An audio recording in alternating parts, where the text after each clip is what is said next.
اور ہم نے قوم عاد کی طرف ان کے بھائی ہود کو بھیجا۔ انہوں نے کہا، اے میری قوم، اللہ ہی کی عبادت کرو، اس کے سوا تمہارا کوئی معبود نہیں۔ تم شرک کر کے اللہ پر محض بہتان باندھتے ہو۔ میری قوم، میں اس واعظ و نصیحت کا تم سے کچھ صلہ نہیں مانگتا، میرا صلہ تو اس کے ذمے ہے جس نے مجھے پیدا کیا، بھلا تم سمجھتے کیوں نہیں؟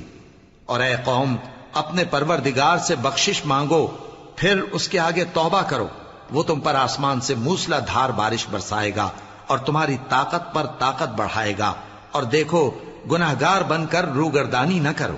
وہ بولے، ہود، تم ہمارے پاس کوئی دلیل ظاہر نہیں لائے، اور ہم صرف تمہارے کہنے سے نہ اپنے معبودوں کو چھوڑنے والے ہیں اور نہ تم پر ایمان لانے والے ہیں۔ ہم تو یہ سمجھتے ہیں کہ ہمارے کسی معبود نے تمہیں تکلیف پہنچا کر دیوانہ کر دیا ہے۔ انہوں نے کہا کہ میں اللہ کو گواہ کرتا ہوں اور تم بھی گواہ رہو کہ جن کو تم اللہ کا شریک بناتے ہو میں ان سے بیزار ہوں، یعنی جن کی اللہ کے سوا عبادت کرتے ہو، تو تم سب مل کر میرے بارے میں جو تدبیر کرنی چاہو کر لو اور مجھے مہلت نہ دو۔ میں اللہ پر، جو میرا اور تمہارا سب کا پروردگار ہے، بھروسہ رکھتا ہوں۔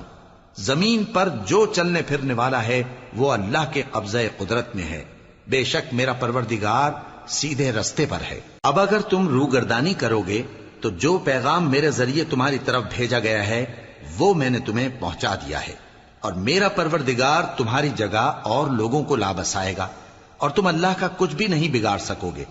میرا پروردگار تو ہر چیز پر نگہبان ہے۔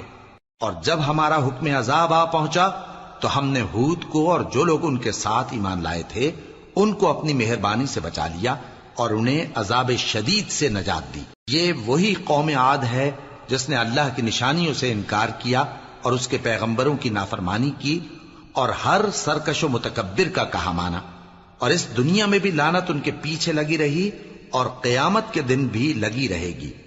دیکھو، قوم عاد نے اپنے پروردگار سے کفر کیا، اور سن رکھو، قوم عاد پر پھٹکار ہے جو ہود کی قوم تھی۔ اور